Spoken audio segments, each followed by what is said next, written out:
following is independently produced programming. The views and opinions expressed are those of the producers and do not reflect the views and opinions of Falls Area Community Television, our staff, or board of directors.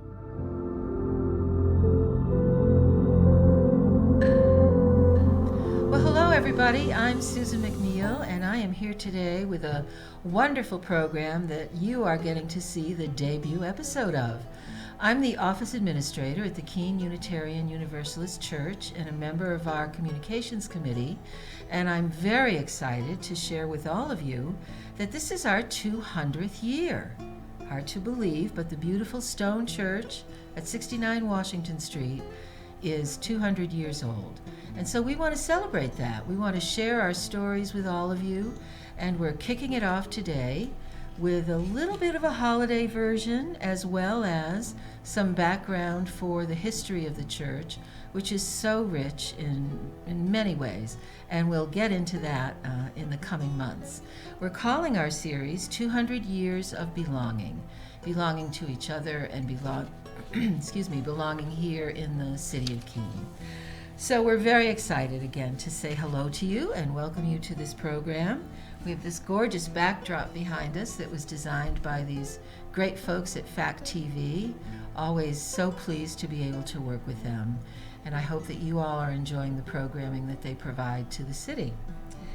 So today, as I said, is our first show, and we're going to kick things off with Eloise Clark. Eloise is a historian for sure, and she's the person who knows pretty much everything there is to know about the Keen Unitarian Universalist Church. So she has information that's going to set the stage for us as we begin with our first program of our series. Go ahead, Eloise. Thank you very much. Actually, the person who knows the most about the church, I have to acknowledge, is Jim Smart. Oh, yes. He wrote the defining book, The Keen Unitarian Universalist Church, The Building and Its People. It was published in 1995. And I was able to use his book to get the church on the State Register of Historic Places, New Hampshire State Register, in 2021.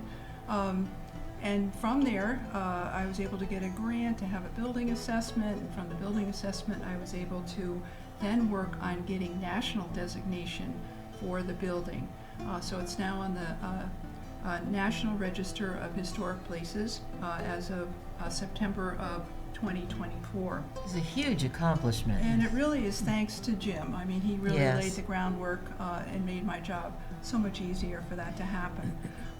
It actually is the 200th anniversary of the congregation and not the building. The building's, this is 130th year we've been in the building, but the congregation... Well, that's pretty good. That's pretty good, right. But the congregation actually started in 1824 when 82 people split away from the first Congregational Church right at the head of the square. They called themselves the Keen Congregational Society Unitarian, and this fledgling group successfully built their own church, which was finished in 1830, and it was right on the corner of Main and Church Street. So if you've always wondered where is the church on Church Street, that was the original. That was the original church that was there. It was not to last, however. It was initially built in a classic Greek Revival style with a brick exterior and the white Doric columns in the front. It was really a classic piece.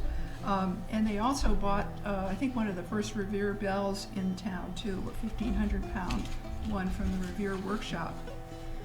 But between 1867 and 68, they got it into their heads to redesign the building, and they turned it into a very, very large Victorian structure with a bell tower that was so high and so soaring that about 10 years later they had to lop about 10 feet off of it because it was swaying so much in the wind that it was becoming a hazard to anybody walking by. So they chopped it down a little bit.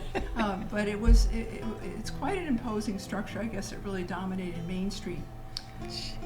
For some reason, about 25 years later, they got it into their heads that they wanted to move away from Main Street and out to Washington Street. They had found the plot where we are now.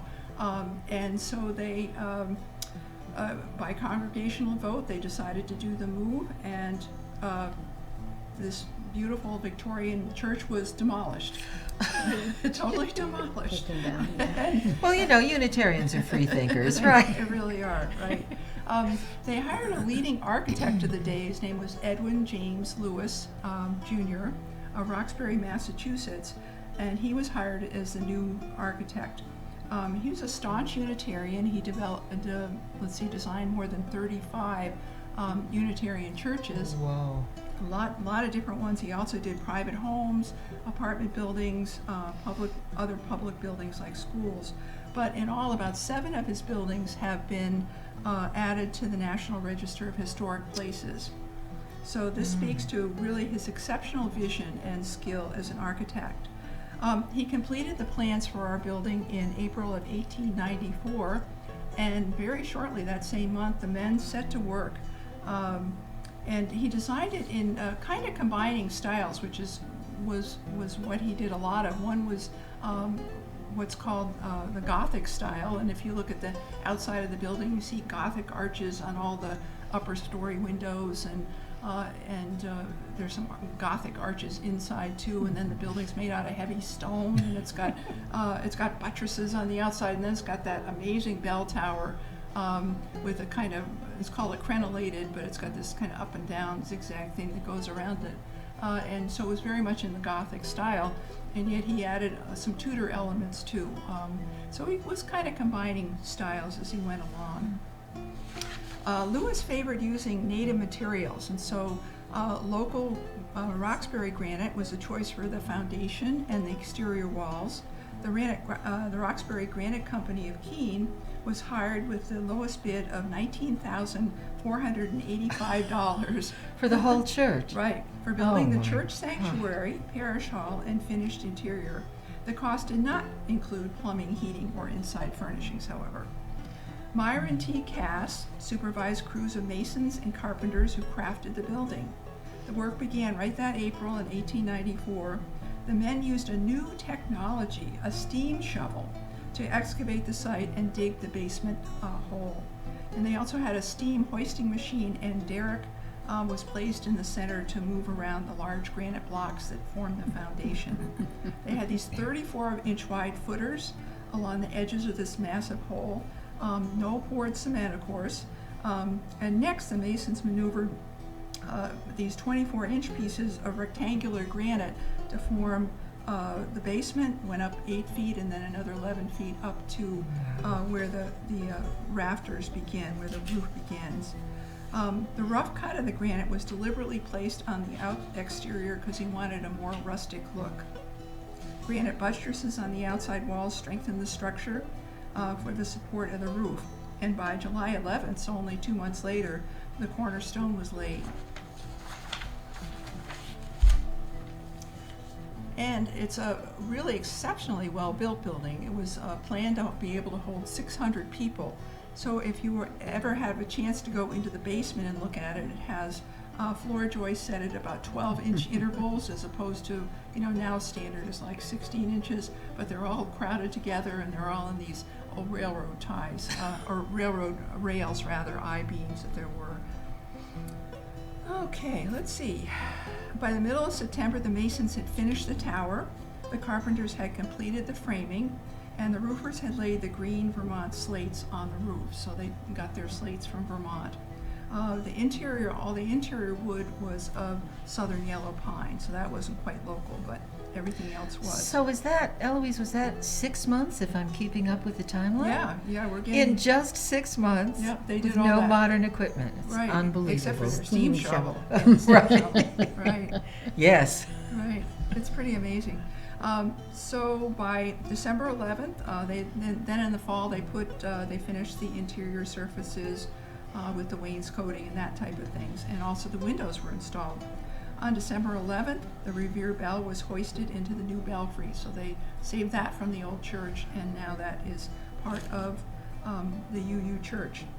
It's only one of 2 Revere bells located in Keene, but the only one still functioning. If you want to see what one looks like, you can look at the Baptist Church on Maple Avenue. They have one sitting out in front. Right. So here's a bit of interest to those who are gearing up for the home heating season. 3 furnaces heated the church through hot air registers. A 4th heated the parish hall.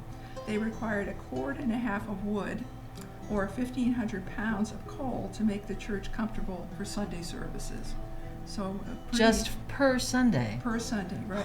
So, but on January 24th of 1895, so here's our 130 years ago, a special ceremony marked the opening of the new church.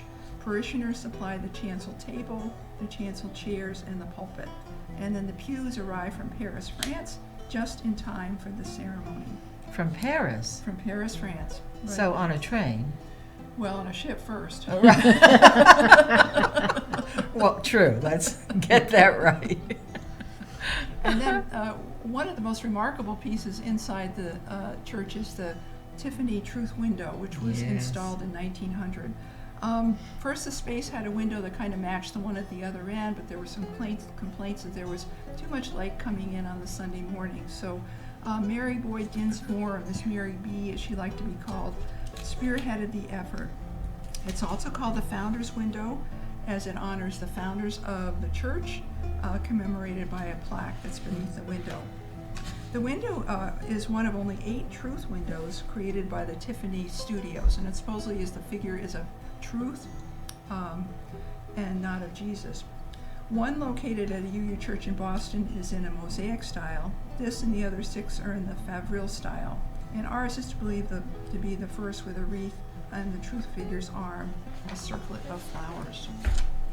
The man who designed it was really remarkable. He was a Scotsman named Frederick Wilson. He was eventually appointed head of the ecclesiastical department at Tiffany's in 1899. His work won gold medals at the Paris Exposition and World's Fair in 1900 and at other competitions as well, and he has work all across the country.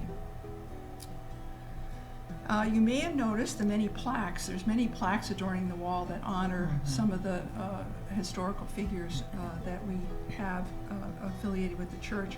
Probably one of the most noteworthy at this point is one that was actually carved by Francis Barry Faulkner, and he was known as Barry Faulkner, and he was, during his long artistic career, he went on to become the country's preeminent muralist. So, and what's unusual is this sort of bas-relief piece in marble is really one of the only examples of his sculptures in stone. He decided, I guess, that paint was a lot easier than stone. And do I recall that he did some murals in the old hospital? Yes, Elliott Hospital. Yes. Yeah, and then if you go into Bank of America, there's a big one there. Yes, those beautiful murals. And then one at the Historical Society. But not only that, I mean, he has one at the State Capitol in Concord, in the Senate Room. He has ones coast to coast in state capitals. There's one at the National Archives in Washington, D.C. So he was preeminent for the mid-20th century for his mural work. Let's see if there's anything else here. The other thing that really happened that was really different was in 1959 and 60, they built a religious education wing in the back, and that is an entirely different style. It was designed by Arthur M. Doyle in what's called the modernist style, and it's a kind of originally was kind of a cube, rectangle made of a lot of different modern materials, and just the total antithesis of the historical portion of the building. But because of its age and because it still incorporated some of the same features, it was eligible for inclusion in the National Register as well. So that's kind of interesting too. That is. Yep. So that's a little bit about the history. There's lots and lots more detail in Jim Smart's book, but I just kind of skimmed the surface for this brief recap. Well, Eloise, that is just a remarkable synopsis of taking us from the beginning, and you have corrected me to say properly that it's the 200th anniversary of the congregation of the church as opposed to the building, but the building is 130 years old, so that counts too. We're doing all right. Thank you so much for that. That was a remarkable way to sort of set the stage for shows to come where we'll be talking more about incredible people like Barry Faulkner and Mrs. B and Caroline Ingersoll, who really left their mark on Keen as well. So there'll be lots of interesting information to come if you just enjoyed what Eloise had to say. So thank you again, Eleanor. That was perfect. And now we go to Carol McIntyre Peel, who is currently a board clerk at the church, and told me some weeks ago, as we were talking about the upcoming green sale, that this is her 38th year of being involved in the green sale. And when she told me that, I was just kind of blown away. I mean, imagine doing this for 38 years to benefit the church. And so as we thought about how we were going to kick off our first program in the series, we absolutely had to have Carol, and talking about the green sale, which is coming right up on December 5th and 6th. So Carol, please tell us about the green sale. Thank you. My name's Carol McIntyre Peel. We moved to the area in 1987, my husband and 2 young children, and we started attending the Keen Unitarian Universalist Church that fall. In December of 1987, 2 women in the church resurrected the green sale. Their names were Barbie Chase and Sarah Sherburn, and they brought the green sale back. The green sale originally was started by the Alliance women in the 1940s. And the Alliance women have a room named after them in the new RE wing of the church, the Alliance room, because of all their hard work.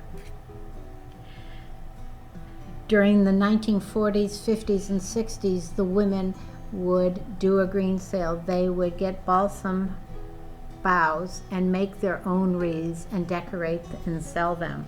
So would they troop out into the woods and cut down the boughs? You got it. Strong Unitarian women. I'm sure their husbands helped. Well,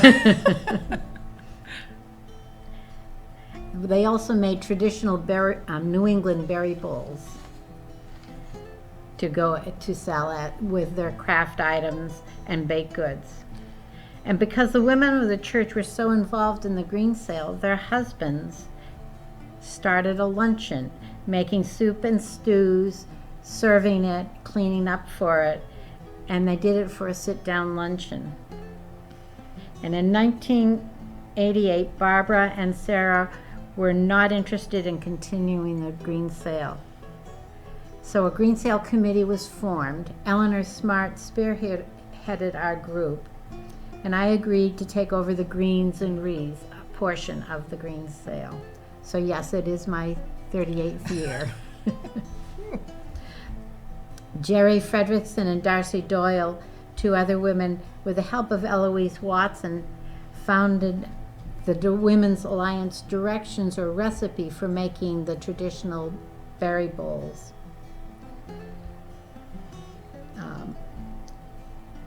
We even had a green sale reimagined during COVID. The wreaths and kissing balls were ordered online and picked up at the church and at an arranged time.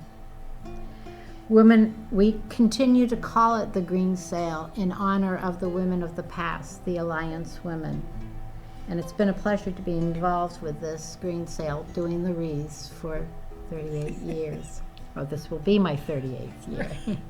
Our green sale is on Friday, December 5th, and Saturday, December 6th. Friday, the times? from 4 to 7. And then on Saturday from 9 to 1. 1:30. 1:30, okay.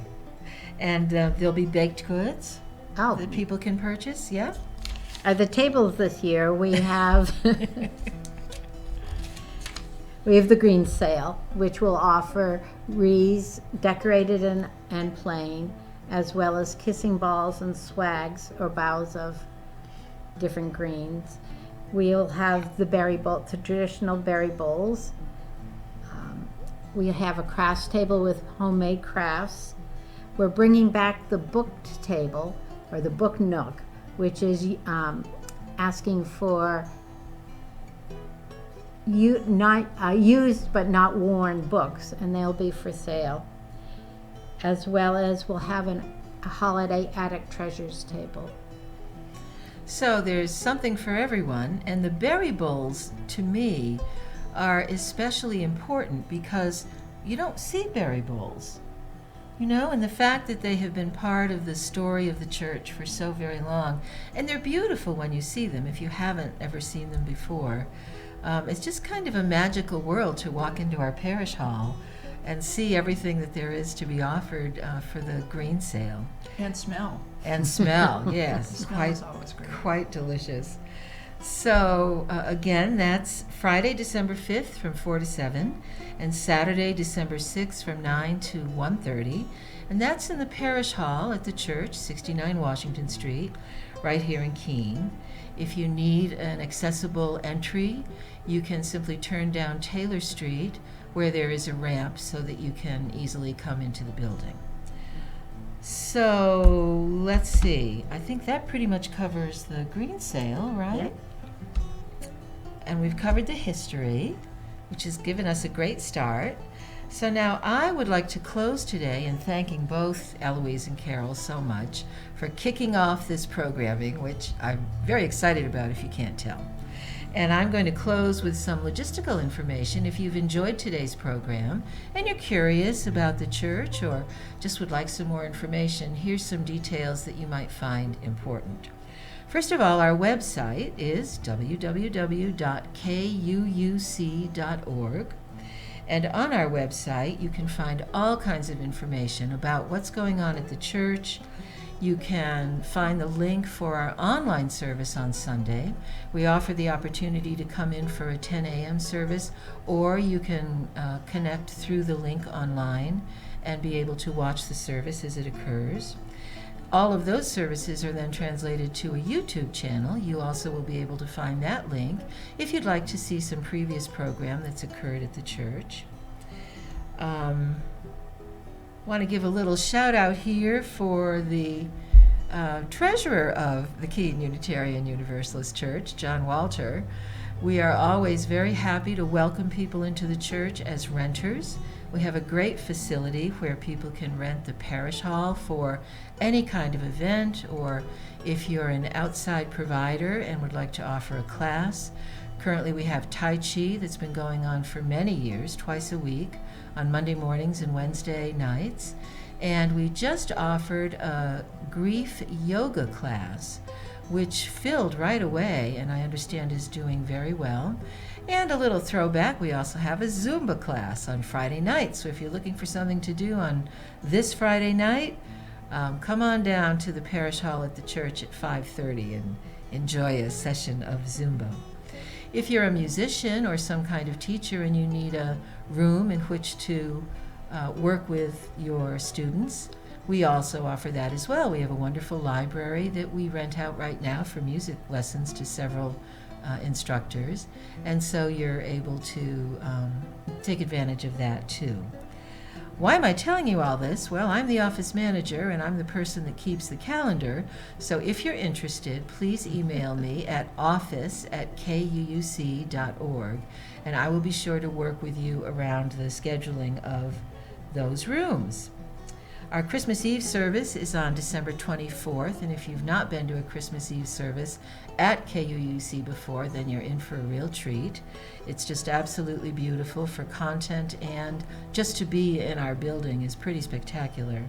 December 24th at 4 p.m., and that's a multi-generational service this year, which I understand from anybody who has attended is just a can't-miss event. And then our Thanksgiving service is actually this Sunday, November 23rd at 10 a.m. So you are more than welcome to stop by and see what things are all about.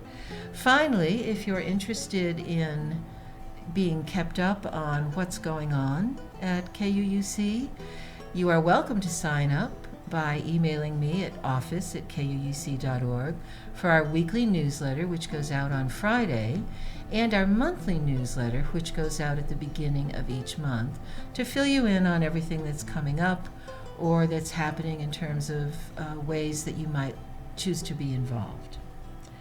So I don't know. I think I kind of hit everything, didn't I? KUUC is a wonderful community, and I would suggest that if anybody really wants to follow up, you contact us in advance or just show up on a Sunday. My office hours are Monday and Friday from 11:30 to 5:30, so you also are welcome to just stop in during that time as well. So again, Carol, thank you so much for all your decades of work with the Green Sale. Again, Friday, December 5th from 4 to 7, and Sunday, and Saturday, December 6th from 9 to 1:30. And Eloise is our local historian, and your decades of service and commitment to the church. And then another shout out to Jim Smart. I have a copy of his book on my desk, and it is just dog-eared because I'm always referring to it. There are a couple of copies in our library if someone was interested in contacting me to take one out, and I believe that there are a couple in the Keene Public Library as well. So I can see that it's pretty much time now for us to close. I hope that you will come back and return for our future programming in 2026. Our first program in 2026 will be in February, and we'll do some announcements about that, where we'll talk more specifically about the founders of the church and the amazing people and the accomplishments that are still actually in the community today, 200 years later after our congregation was founded. So, thank you all for watching, and I hope that you'll check us out and return to Fact TV.